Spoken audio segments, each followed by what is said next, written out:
that right now, her kit just does everything. She scales really hard, and she has a lot of good pairings at support, actually. Because you can play, it feels like Enchantress and Engagers well with her. I just think she's too OP. So, curious to see kind of where teams start to let her through and what they play into her. Because it does feel like she's starting to warp the meta a little bit more. As Azir taken away from Scout. Definitely going to be a contested pick today, but Varus is up, and we'll be locked in for Peyz. Curious to see where Rumble lands now as Gwen's off the table. Not be surprised to just see that one picked up right here. Yeah. The Pantheon still available. This has been pretty perma-banned throughout the entirety of the season so far. So maybe Kanavi wants to select that, and maybe they have an answer to if JDG wanted to insta-lock it. Been pretty much perma-banned. I don't know if I've actually gotten the chance to cast the Pantheon this split. So interesting to see it continuously fall down this tier list as we get a Jhin lock in to match up against the Varus. Yeah, I felt like the ban rate of Pantheon was kind of weird. I know that a lot of junglers around him got nerfed, but if you look at his win rates from last split, in the major regions, actually dropped off every patch. So I felt like Panth was kind of figured out. And for me, like, if Xin Zhao's up, just play Xin Zhao into him, which I think that's got to be the pick for Kanavi. Or you could drop jungle and then be able to answer, at least pick a mid laner. But that Aurora, we expect that to go top going into the Rumble. Can be flexed around, but that has been a matchup that's really risen in priority as Aurora's passive gives her a lot of power in the top lane. So, Alistar is a puzzler. I didn't have this one on my list, though. Grapes. Okay.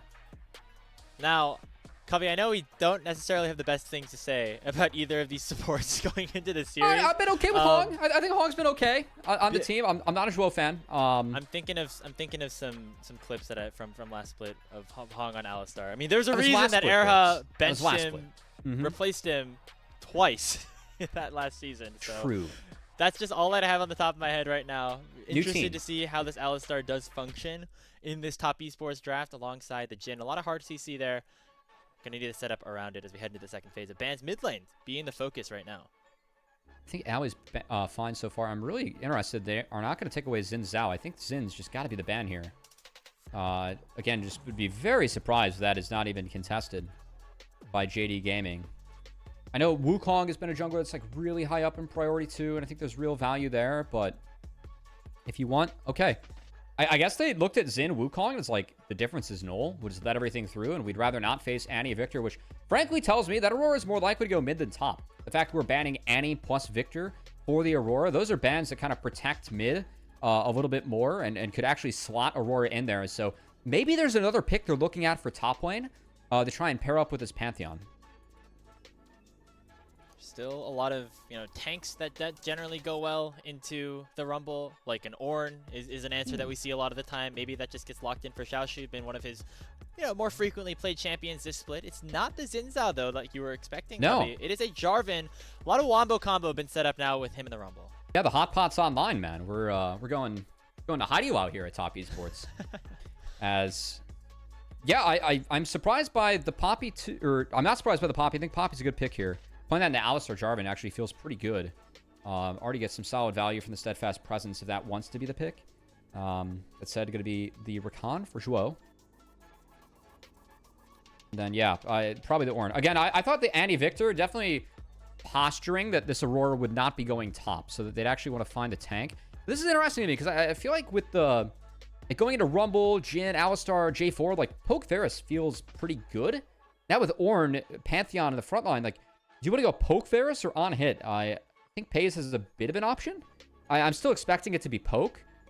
But this comp ended up in a really different spot for JDG than where I thought it would be after the first three. Because I was expecting like Xin Wukong bans and then just kind of go from there with Aurora top. Instead, a little bit more of that front to back, that, as you mentioned, with the Ornn getting locked in. We'll see what the final pickup is here for Creme. It's going to be Orianna. So we really are just going for the Bronzodia composition here. I mean, it works at the end of the day. You get a lot of knockups, a lot of CC. Only problem is we'll see, like, after those ultimates come through, like, how much damage there is from JackeyLove, especially until we get to the later stages of the game to clean all those kills up. I mean, Creme's a dairy product, and the cow delivery system might just be online, whether it's that or the Jarvan. Because that hot pot, we got some tech behind it now with a shockwave too. I think JD Gaming going to be important that Scout is on point with his R's and E's to try and escape the flag and drags from J4. I think whenever you go up against J4, gotta be careful playing around mid because he's gonna attack you from every angle available.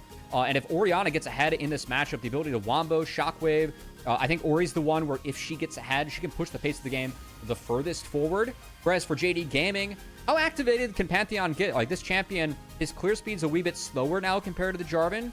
But you're at level 4, level 6, you're still just an absolute menace on the map. You can cross-map really well with Ornn. I think the reach for engage is good for JD Gaming. So we'll see if they can make the right plays to actually find those picks. Because they can't sign up for the 5v5. I think the 5v5 in the mid-game, very top esports favor. They have to go very late for that not to be the case, pending the Varus build. Because if Varus is not on hit, then I don't think they have any late-game options. I think it's also doomed to late.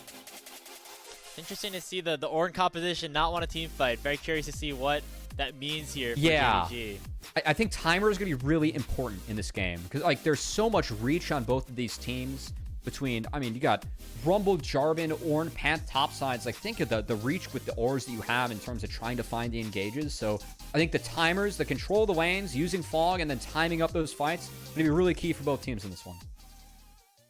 In this matchup between two storied franchises in the LPL. One stumbling, one striding. Top Esports going up against JD Gaming. The best of 3. Let's do it. Yes, Here in Beijing.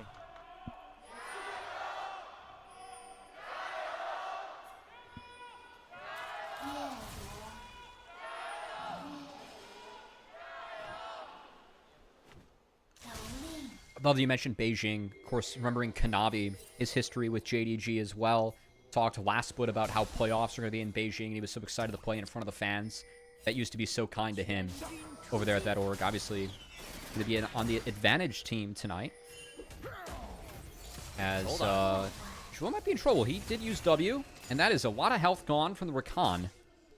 So going to stay in lane, but that's likely going to cost a potion, and did start W. Oh, he's going to base. Okay, he's going to be late to lane. Well, yes, that's not great. So this is the one thing. Obviously, this is Ro's second series with JDG. Obviously, last time on FPX. Even though JDG, they 2-0'd the series against Fun Plus Phoenix just a couple of days ago.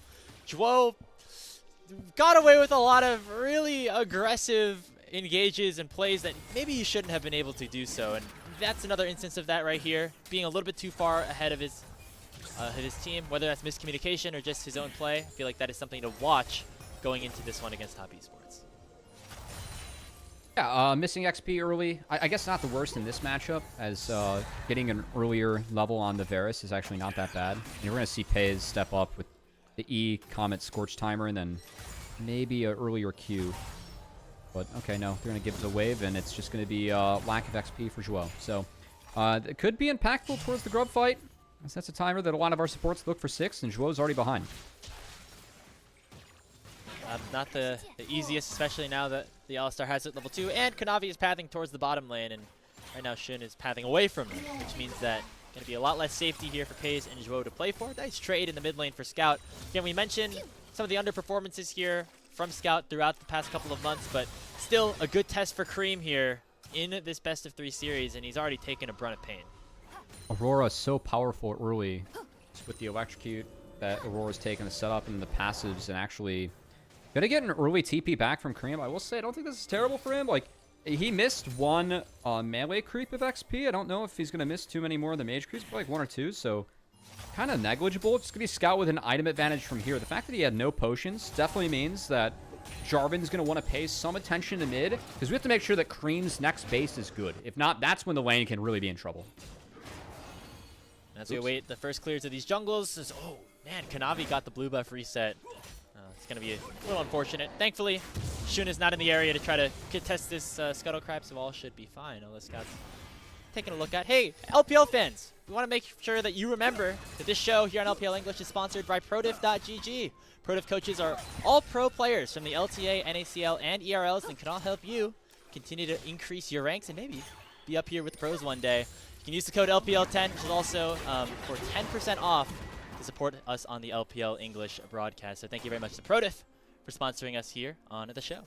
We'll say the coaching rate's really, I'd say manageable too. Like, I think most between 30 and 50 bucks. So the 10%'s a difference maker for you. Hopefully you guys check it out, and we can support definitely some pros that are still very active in the NA scene. As Hey, one just picked up their first win in the LTA. Darklings, I think, is part of that. let's so. go. Yeah, love to see that. I like the Ziggs. Definitely took a few notes from Knight. And I like Malzahar too. He's taking notes from Knight and BDD. That's a pretty base mid laneness right there, you know. As yeah. Well, maybe you guys could be that. You guys could be like that too if you sign up for Pro Diff again. LPL 10 link in the chat right now. Hovering back to this game. We're waiting the first dragons to be spawning, and you know, actually shout out to JDG, able to survive the brunt of the pressure early on, get that reset in an advantageous situation. Swap coming out. Oh wait, what? Okay, this is interesting. So this swap coming out, they saw Rumble TP. Xiaoxu was walking bot, then decided to TP up top. So they're going to opt into the 1v2, which I would say is usually better for Ornn, right? Ornn, less resources, better than Rumble with less resources. We're going to starve each other out. That's okay. Also fits with the Dragon timer. Means that top esports are going to likely drop the Dragon, but this Ornn is, he's in trouble. Might cost Xiaoxu his life as he tried to get that wave in, but Kanavi was there just a little bit too quick. JackeyLove picking up first blood for top esports. I think that works if your bot lane reset first and not the opponent bot lane. Because also that was timed with Kanavi's clear. Like, he's going to be topside at that time of the game. So I really don't agree with this choice from JDG. Because if you're going to make this choice, like, at least drop these camps and then go take the Dragon. Like, get something for yourself. By still contesting this, like, they just sign up to be late on everything. This actually opens up a window to actually look for a play mid, but also look across. You can contest the Raptors, contest the Dragon now if you're Kanavi. Like, you saw Shun. He's pretty much trapped on that top side now. So the rest of the map is yours if you're Kanavi. Yeah, I mean, if you can survive that initial wave crash for Xiaoxu, it ends up being very good for you because then, obviously, the Jhin Alistar is shoving into you, and generally, you're going to be okay in that 1v2, but once a Jarvan shows up, definitely a different story. Nice job by top to make sure to punish that and actually make the swap advantageous for them because, again, they're the one who initiated it. They're still tracking him, and Xiaoxu's still in trouble, and he's TP-less now. Oh, man, they just gonna... There's no... JackeyLove doesn't do that much damage. In fact, Xiaoxu calling out the Forge God to go for a play onto Hong, who is level 4, going to eat another entire proc of the Bella's Breath, and he actually get chunked below 200. Got chunked. Shun's going to base up here just to make sure that no funny business happens, but I'd say that's still A-okay. And JackeyLove a really nice base away there on Shun again. Kanavi didn't take the Dragon during this, but he was able to at least keep up with his clear. He's going to be a little bit ahead now. Oh boy, this is a bad timer. Okay, Creme spots it out. Play on the Creme. Zhuo came a little bit earlier on while that kill onto Xiaoxu was happening. Put a little bit of pressure onto Creme, but no flash, no summoner spells, anything burned there by him. So I'm a little bit surprised with no Dragon being taken, Grapes. I don't know if you're in the same camp as me, but yeah, I thought that, like, of course you're, Peyz and Zhuo were both bots, so you would have been outnumbered. I'm just surprised that Kanavi, like, signed up to handshake all this when he did have a pretty big tempo advantage on the Pantheon. I think it speaks to kind of, like, how the matchup is, because Jarvan later on, you just get to beat Pantheon based on terrain, right? Like, you have Cataclysm, your EQs, you just get to interact more with Pantheon than what he gets to do to you if you aren't, like, able to be killed later on. So I'm wondering if he played the matchup like that, but I thought he could have gotten a little bit more out of that last sequence. Well, it feels like it's been mostly a topside prio for both teams over these past couple of minutes because of all the chaos that happened when Xiaoxu went down. So it seemed like neither team wanted to push too far towards the bot lane. It has meant that 369 actually gotten pretty significantly ahead at this point. And now for top esports, it's a win-win because you got the kill onto Xiaoxu. He's very far behind. That means you can get those grubs and maybe make your way down towards Dragon later. Yeah, and I mean, 369, I don't think we have to really say anything to convince you guys that he is an outstanding Rumble player. Has been this way for the entire year of LPL. As he has been really, really solid on this champion. Very high win rate. Rumble's been in a great state all year, but it does feel like 369 is one of the stronger Rumble players that we have. And I think the early trades, again, so far for top esports, I like where they're at in this game. And I really question, like, if Pantheon gets slowed down, Ornn gets slowed down, where are your plays going to come from? It's got to be from Peyz and Zhuo.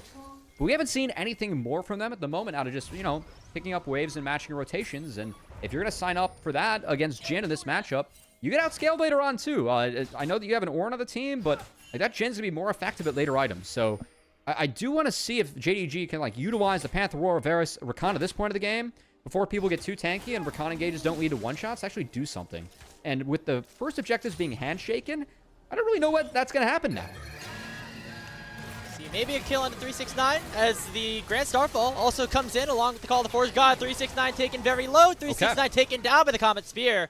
So JDG making a nice play up on the top side as Xiaoxu gets one back. Good pickup. 369 had no ult as he used his ult to kind of kill the wave and cheat a wave, as you can do with Equalizer. So I like the timer that JDG did pick to attack that Rumble. That's a good play. Picking up Ornn some resources. If you even out that matchup, Rumble cannot hold a candle to Ornn later on. We'll see if Top Esports can bounce back here.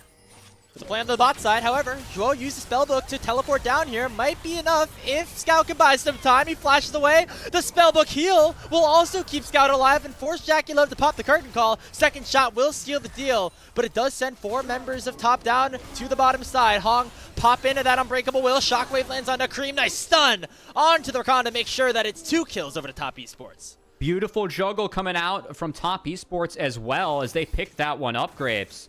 Scout, I thought Scout put that very well for what it's worth. Again, when you have going up against this much engage, you have to be careful of how and where you use your R to buffer. Actually got a nice buffer off there and did all he could to try and stall that one out. But I think that Zhuo TPing in. You're TPing into a contested play. Xiaoxu was in base at that point off the reset of the top lane. I'm just wondering if he could have TP'd elsewhere to actually try and sign up for a fast play elsewhere on the map. Because I don't think that you're going to find help Scout in that scenario when it's already 1v3 and you elect to not TP under the tower itself. Yeah, I wonder if maybe... It seemed like Zhuo was trying to almost bait Top Esports is going into the play by not seeing the spellbook TP. Yep. And then it just was not enough at the end of the day. And hey, even though Shun got a kill, that's great, onto 369. Right now, Peyz is 2-0, and that's, or JackeyLove's 2-0, that's a bad sign. I like what you're seeing here, Graves. You just listed what could have been one of the greatest poker bluffs I've ever seen in the league, where you see a TP and you're like, oh crap, it's not the support, right? Yeah. Like, it's Ornn. Oh no, run. It was not Ornn. It was just a support, yeah. Tried to be some sort of sneak attack, did not end up working out. And even though Scout played that relatively well, just an overlook TES puts JackeyLove at 2-0-1. And remember, we didn't actually mention this fully at the start of the show. It is the Lethality Varus with the Arcane Comment, everything. Yep. So it really does put JDG on a timer, and right now they are falling behind quick. Yeah, JDG is going to run out of damage later on in this game. We'll say, like, Aurora does do a lot of damage. Ornn does a sneaky amount of damage. They're going to run out of damage. I don't know like where they get the game going from here. I really like the play into 369 initially. It feels like they need to almost look for a rinse and repeat. But it's also what I was talking about Zhuo and that TP, right? Because you got the flash out of Rumble. And to be fair, a couple flashes were used by Top Esports to make that dive. It was part of the good juggling that they were able to do on the bot side. But I think that the Ornn is where a lot of your strength is right now. Oh, Zhuo. Okay. Cannot be walking up there, my friend. That's another kill as JackeyLove is now on a killing spree. Well, Top Esports and Hong, they winked at Zhuo there and made him go missing on the map. As nice. Wow. Yeah. Sitting on that one for a while. You were ready for that. Jeez. I was ready for that. I actually, yeah. Oopsie there for Zhuo. Definitely going to lead to Hong. I like how Hong's playing this. They took control of the bot side jungle. I think those wards he dropped, really good. And Scout's under a lot of pressure just even trying to approach this wave. See where the Orianna-Aurora matchup's at this point of the game, too. Really strong point of the game for Orianna, even with Creme going for the Roa build. Which I actually like this game. I think that there's a little bit of lack of damage on the other side. So, like, some of that health and the Roa can actually like be used by Creme this game. So I think if there's any game for Roa Ori, I'm not the biggest fan of it, but it's this one if there's a game for it. Not only that, like you want to scale into the late game, the Roa definitely helps you do that as well. On top of the fact that, as you mentioned, not a lot of damage here on JDG's side. Yeah, and that's kind of like my issue with the JD Gaming draft is where's the damage coming from? Like, they didn't win lanes, they didn't win early games, so now you're just losing late game outside of the Ornn. Is kind of what it feels like. I don't think Ornn's enough to change things later on, so like kind of why I was concerned about some of the earlier rotations for Zhuo and like where the I'd say lack of a plan was for JDG in this one. Yeah, I mean they're hoping for the Candyman in the Ornn with the ornaments to help them out there with the increased damage, but with the Lethality Varus, with the Aurora, we'll see how much it is. Although, you know, not the tankiest Top Esports team that's been set up. There's no Sion, there's no Sejuani and things like that. We'll see if that ends up mattering. And hey, for JDG's sake, have picked up the first 2 dragons, although it's going to come at the cost of a couple of plates up on the top side for 369.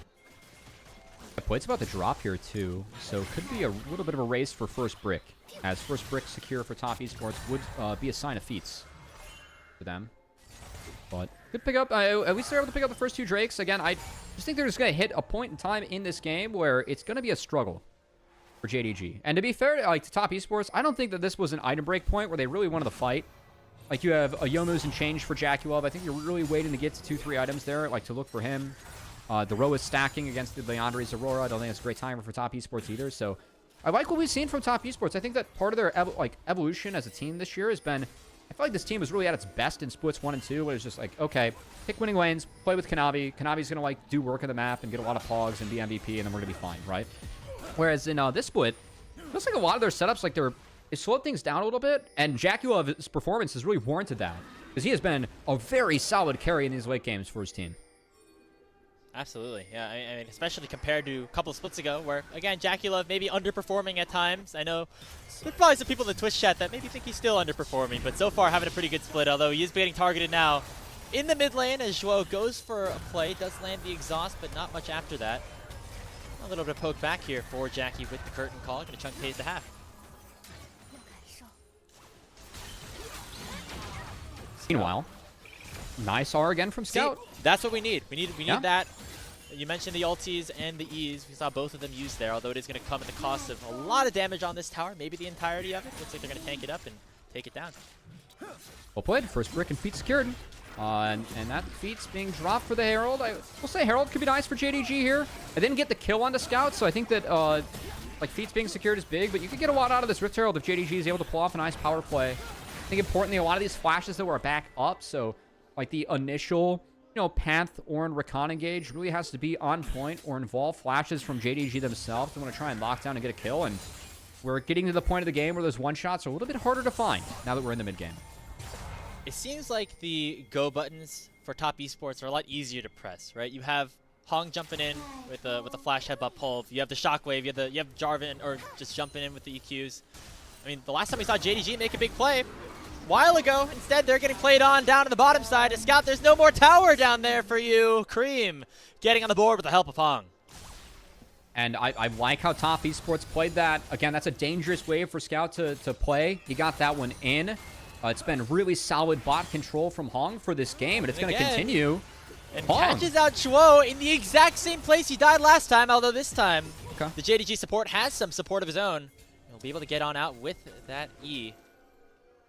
Again, really like how Hong's playing this, Grapes. I think that at home, you hear League talked about a lot. It's like, hey, play to your side of the map, the strong side of the map. Top Esports, the last few minutes, they've played to this bot side, right? They committed to taking the bot outer. They dropped the Rift Herald. Hong's been doing a great job of just hovering between mid and bot, establishing this vision, and JD Gaming not respecting it. They lose out on 2 plays, or 3 plays now in a row, right? Xiaoxu not losing a flash, but hey, losing that ult. After Aurora ult was taken, they found the kill on the Scout still. And nothing has been lost for it on the top side. So just win-win across the map for Top Esports as they've cracked open a 3K gold lead. Yeah, really, really nicely done here by Hong to start this game off. And remember, I'll continue to admit it, that I have not been the biggest fan of this player. I mean, when he was on Weibo, things were not going the best. I was surprised to see Top Esports go for the swap. But as you mentioned, so far, this season has been looking better. Sometimes you just need a new change of scenery for things to go your way.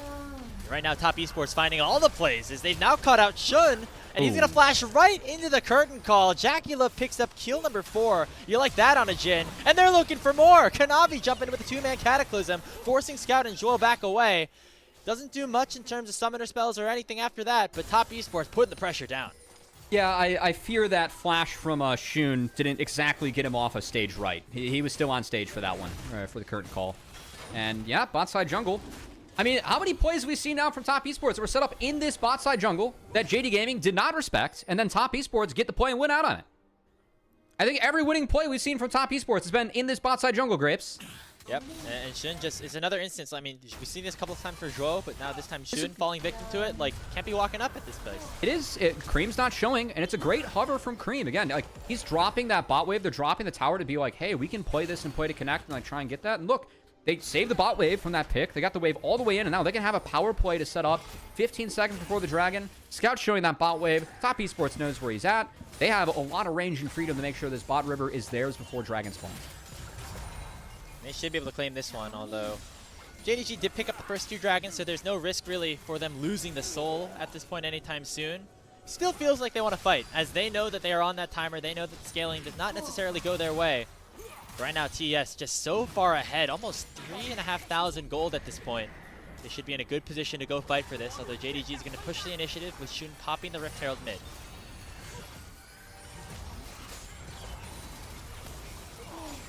I mean, this Rift Herald, like, it's popped. They're going to get a crash, maybe. Probably not even. Yeah. Oh.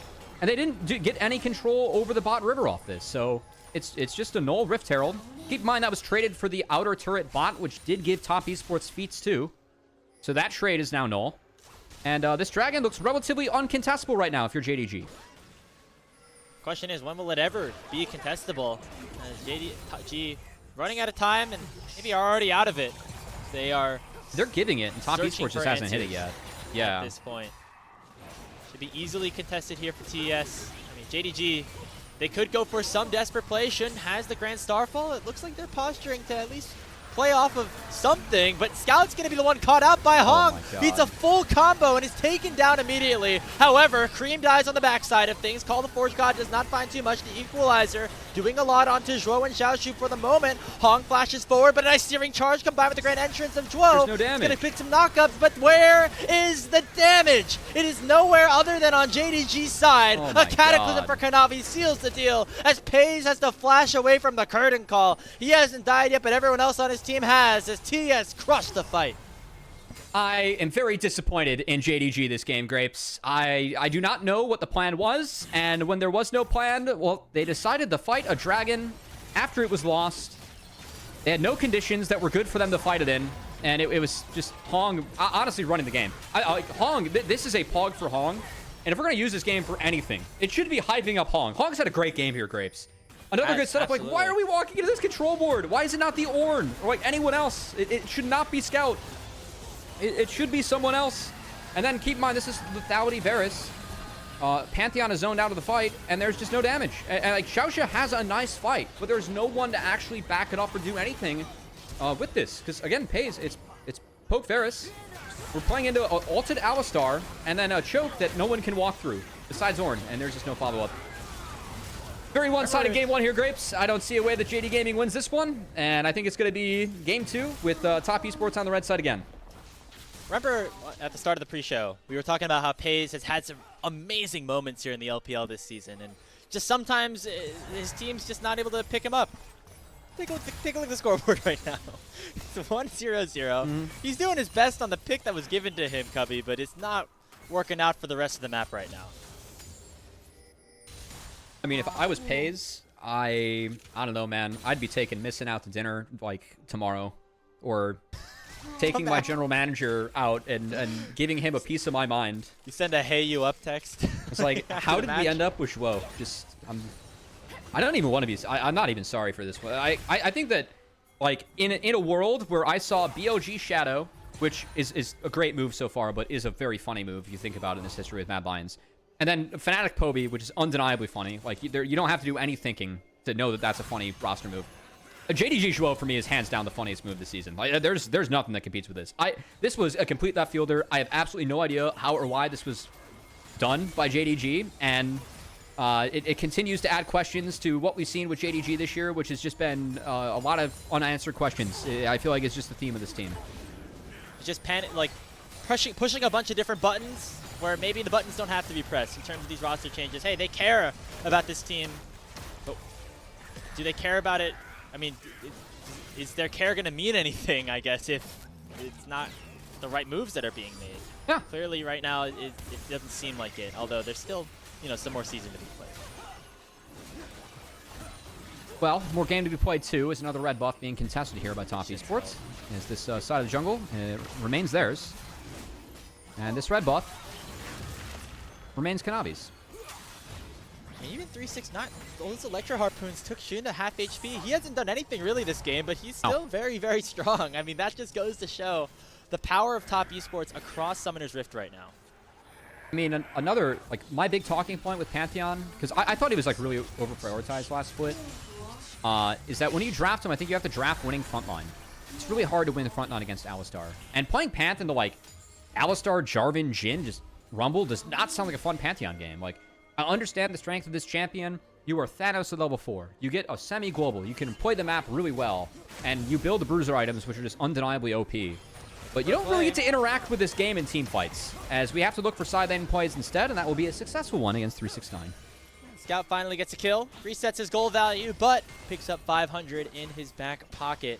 Could be impactful, as we do have that next dragon spawning about 45 seconds. 369 will be alive for it. However, he does not have his teleport to join the team around that objective. So Top Esports might have to get there a little bit quicker, although JDG are not very quick on their deployment down to the bot side either.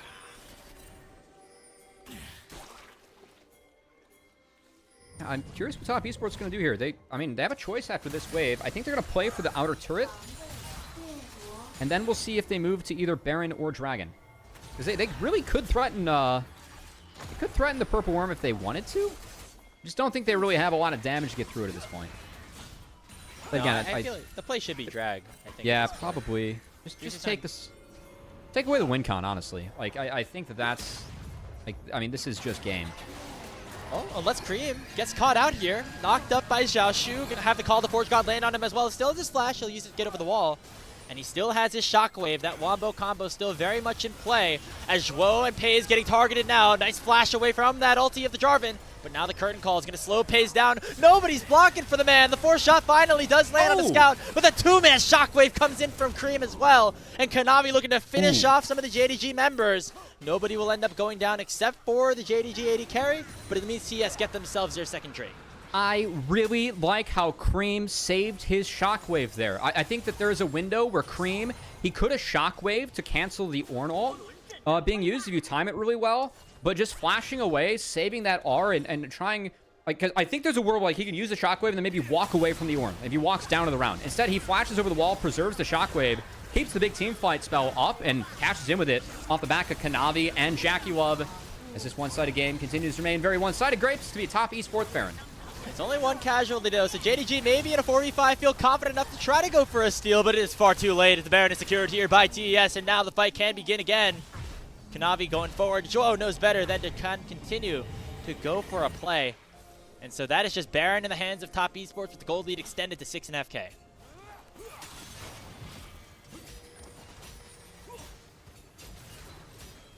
I don't know what else to say about this one, Grapes. Ooh. Feels like Shun's first win of the jungle, stealing that camp away. It was just a grab. It's been tough here for JDG, and again, it goes back to the narrative that we were talking about when we pulled up those standings. Wins against W and FPX, losses against everybody else, and it looks like JDG might be destined for that again. It just feels like they look so different when they're played against tougher competition. I mean, Zhuo and Peyz not exiting together there. I think a little bit of an oopsie, and a really nice buffer from Kanavi. I missed that. Caught the Chains of Corruption, dropped the EQ, almost found Scout there. He places that Q better, but a little bit of a guess over the wall. As Kanavi and Creme synced up to play that one very nicely. I still want to see an Alistar Creme Orianna combo. Because then we can see, like, we can say the milk has soured, but in a good way, you know? Turn into buttermilk or something like that? Anything creamy, man. A little fermentation? Yeah. I mean, Kanavi can chip in. He's got the hot pot to contribute. I'm doing some thinking right now as we get ready for what's potentially the end of the game. Hong on this Alistar has done very well for himself at this point. As Top Esports still have Baron buff in their hands for the next 90 seconds. They're pushing mid, but also have Creme escorting a wave down to the bot side so they can play 2 waves at the same time. And now Hong going to catch out 2 members here of JDG. They'll be able to dash on out away from the EQ of Kanavi. But now both waves have come in and the full siege can begin. I feel very strongly about a Hong Pog this game as Scout. Oh, Creme gets comboed. Hold on. Oh, yeah, Creme taken very low. Flashless. He is level 17, though. Very tanky, but Kanavi dashes in with the Cataclysm. Hong on the back line. Going to try to do the work himself. He picks up 1 kill to start things off. But the rest of Top Esports not so lucky. JackeyLove gets knocked up. Here comes Shun with the Grand Starfall, flashing onto Creme. 1 more auto will take him down, but Jackie on the backside still is alive. Still pumping out those DPS. And with 1 more auto attack once he reloads, might be able to put an end to Shun. Nicely timed E there, but it's going to just delay the inevitable. 4 dead on the JDG side. Scout looks to try to find something back, but he's now 2 levels down of Jackie himself. And him and 369 going to try to finish off this game themselves. Summoner spell usage there from JDG. Pretty much everything burned as they tried to make that fight work. And to be fair, I mean, the closest fight that we've seen so far, Grapes, as they were able to find Creme pretty far up, who was flashless, but I still think Creme actually played a nice fight. And I think that, like, if I'm a top esports fan, you know, your concern for this year is that you would love a domestic win, but I think more importantly, you want to do well internationally. Who are the members that are, like, need to perform to at least get us there, like, get us those two things? I really feel like it's Creme and Hong. And Creme and Hong have had great games, Scrapes. I really feel like each of these players has had a good one. As this, Kanavi got a little bit deep there. Hong, too, is I think top esports might have been looking for a style point or two. And to be fair, I think they've earned it with the play that they've had so far. But JDG, some decent punishes. I like the cancel onto that Jin R earlier on. And I thought Jun had a nice entrance into the fight here. Even if Peyz melts in the end. But, yeah, I mean, JD Gaming, it's a team of talented players that can't team fight. It's just the lack of direction early is what killed them in this one. Seems to continue to be the issue here is not JackeyLove. 4 completed items, 7-0 and 5. He's having himself a great game as well, as it's not just the gold now. The XP, the level differences really coming into play here as we try to put the finishing touches on this one here for TES. It's very evident in that last team fight, although it was a very good look for JDG, it's just not enough. And that might be the closest that they get for the start of a comeback, as it's going to be top esports going right back to the Dragon that spawns in 10.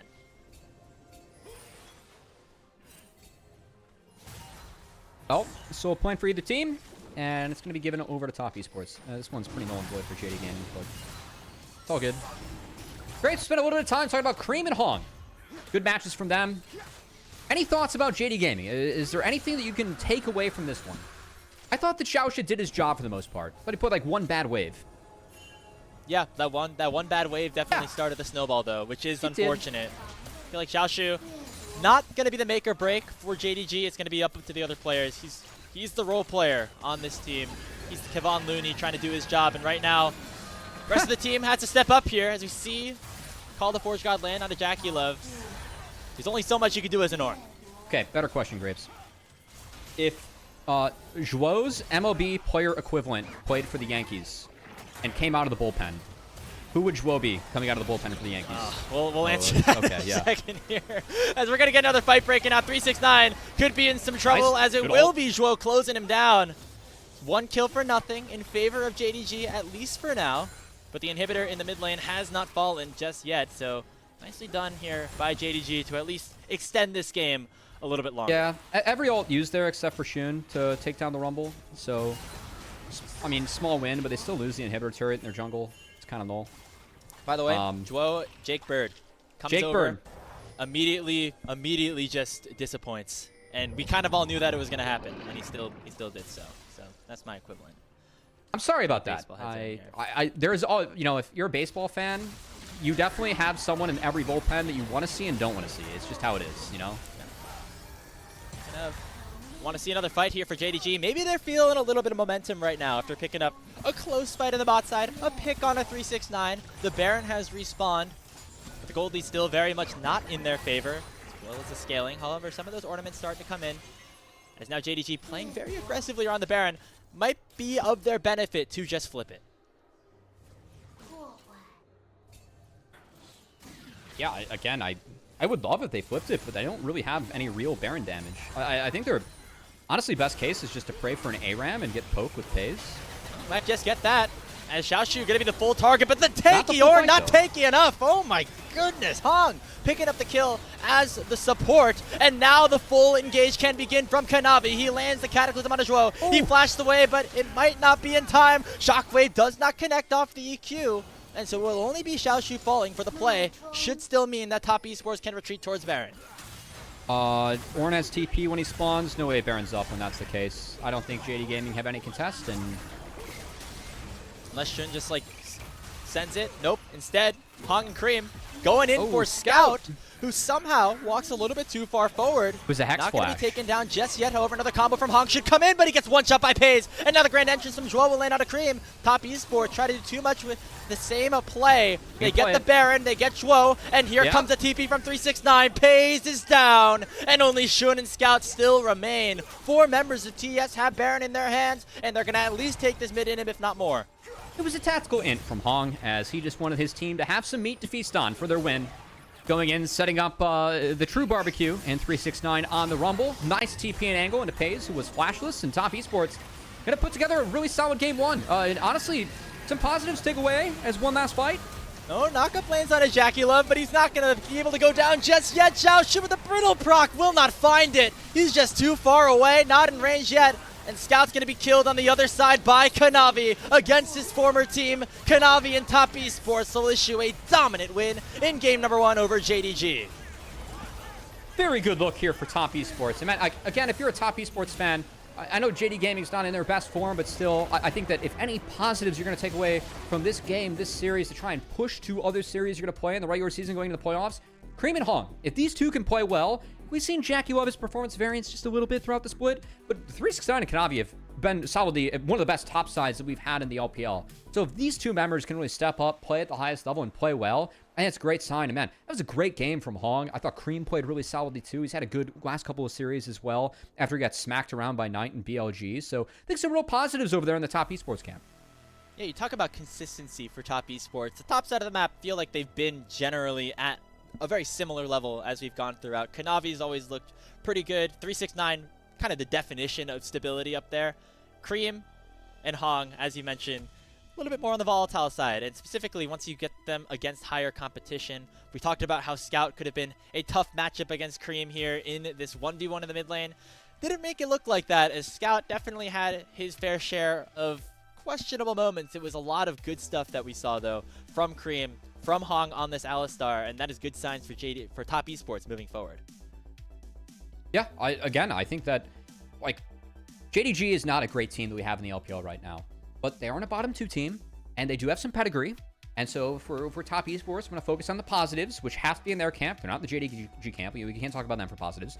So sticking with top, it's Hong Creme. And I think it might be a Kanavi Pog, but for me, Hong was really the playmaker in this game. Like, when we get through the highlights, I think we're going to see Hong with consistently great angles and engages on Alistar. He controlled the map really well against Zhuo there.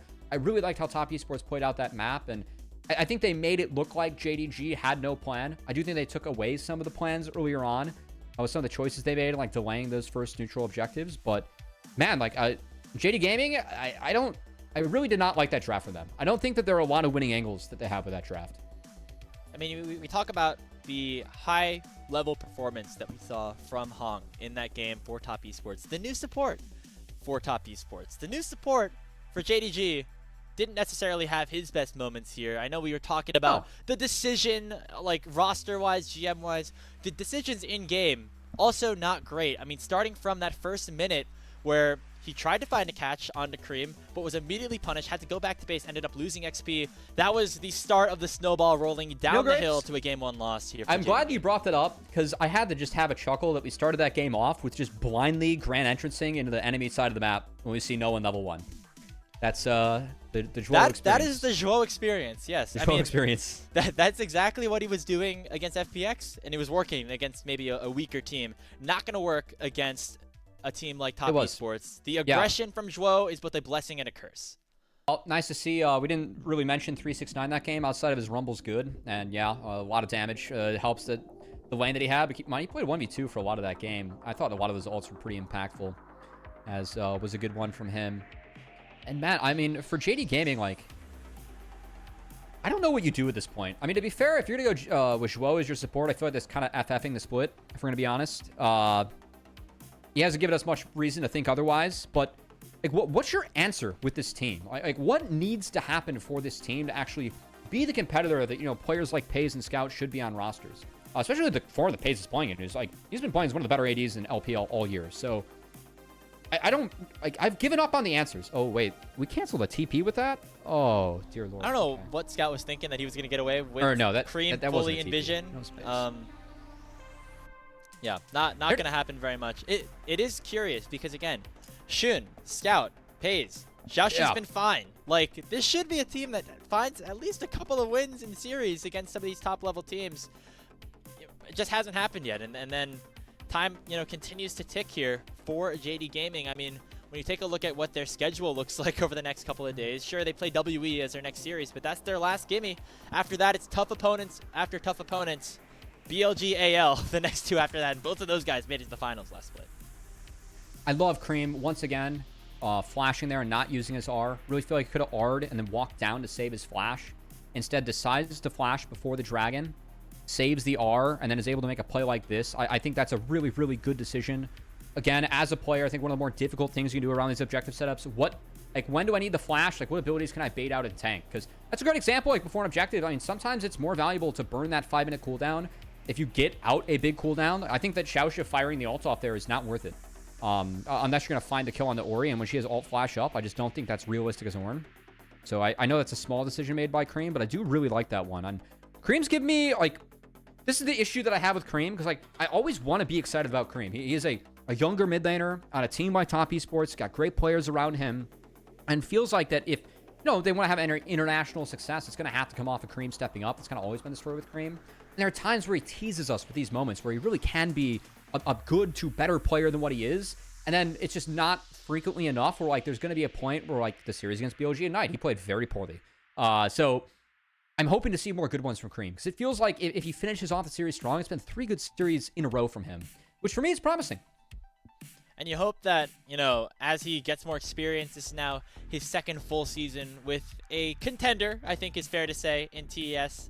Hopefully that continues to become more and more frequent instead of being the off chance that a really solid performance does happen here for Creme. As you mentioned, the streak is very good. It always goes down to the question of how does he look against international competition. We will continue to wait and see. Speaking of waiting and seeing, waiting on our MVP. Would wonder. I hope it's Hong. I would throw a vote towards Hong. I would. I was a hater at the start of the series, hater at the start of the season, but I feel like he deserves his flowers for that Alistar game. A really nice Alistar game. Again, I really like how it felt like Top Esports. Like, if I had to, draw an overarching line of that game besides what was a gross draft for JDG, Top Esports did a much better job at sticking to their strong side of the map. Like, they really committed to controlling that bot side jungle of JDG. They did not respect it. They were not able to win out on those plays. And Top Esports beat them pretty soundly through that. So, again, I think that's a real positive. Well, we'll see what response JDG has. I mean, they haven't done much in terms of, having success against any of our higher level opponents. So, a lot of questions left to be answered here. They're going to give it to JackeyLove for, I would say, a pretty good game, but I think a lot of it was set up by his support. So, another situation where, Cubby as a support main, maybe you feel like he got He was good this game. He was good this game. But, like, how many plays do we actually make as JackeyLove, Fair enough. We'll see if maybe Hong gets a little bit more credit in the next game, or maybe JDG has some sort of answer in this best of 3.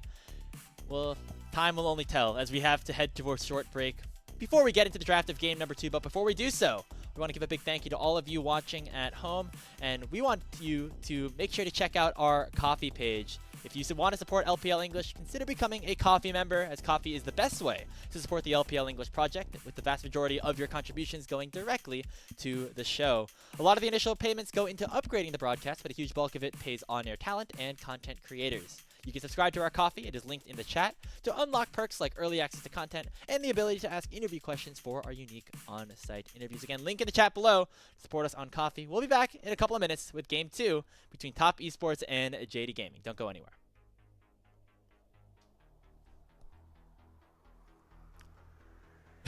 Oh, we're here. Going to break now.